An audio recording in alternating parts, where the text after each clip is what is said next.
ഇങ്ങനെ ഒരുപാട് പേർ കള്ളക്കേസ് കൊടുക്കുന്നുണ്ടെന്നൊക്കെ പറഞ്ഞു. പുള്ളി ചിരിച്ചിട്ട് എന്നോട് പറഞ്ഞു, നിങ്ങളെ കാട്ടി ഞങ്ങൾക്ക് അറിഞ്ഞൂടെ. അത് താൻ പറഞ്ഞിട്ട് വേണോ ഞാൻ അറിയാൻ? പറഞ്ഞു, സാർ എന്താ അങ്ങനെ പറഞ്ഞു? എടോ ഞങ്ങൾക്കറിയാം, പക്ഷെ നമുക്കൊന്നും ചെയ്യാൻ പറ്റുന്നില്ല. കോടതി തന്നെ പറയുകയാണ് ഇതൊക്കെ ഈ നാട്ടിൽ സർവ്വസാധാരണമാണെന്ന്. ഒരുപാട് പേർ, ഞാൻ ഒരു സ്പെസിഫിക്കലി പറഞ്ഞ ഒരു കേസ് കൂടെ പറയാം കൗതുകമുള്ളത്. 19 വയസ്സായ പയ്യൻ, 17 വയസ്സായ പെൺകുട്ടി, ഇവന് പോക്സോ കിട്ടി, 20 വർഷം കിട്ടി. ആ പെൺകുട്ടി ആരാന്നറിയാമോ? അവന്റെ ഭാര്യ. ഒരു പയ്യൻ, അല്ലെങ്കിൽ പേരും കൂടെ പറയാം, പേര് പറയാം, പയ്യന്റെ പേര് പറയാം, ആണിന്റെ പേര് പറഞ്ഞാൽ ഇവിടെ ആർക്കും നഷ്ടമില്ല. തോന്നി അതങ്ങനെ വരൂ, അതങ്ങനെ സംഭവിക്കൂ. ഈ ലോകത്തിന്റെ ഒരു പോക്കേ. ചോദിക്കാൻ പറയാൻ ആരുമില്ല. 19 വയസ്സായ പയ്യൻ, 17 വയസ്സായ പെൺകുട്ടി.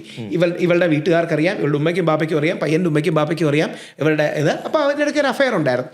ഇപ്പം +2 ഒരു പുതിയ പരിപാടിയുണ്ട്, നമ്മൾ പഠിച്ചു കൊണ്ടായിരുന്നോന്ന് എനിക്കറിയില്ല. കൗൺസിലിംഗ് എന്ന് പറഞ്ഞ് ഒരാളെ കൊണ്ടുവരും.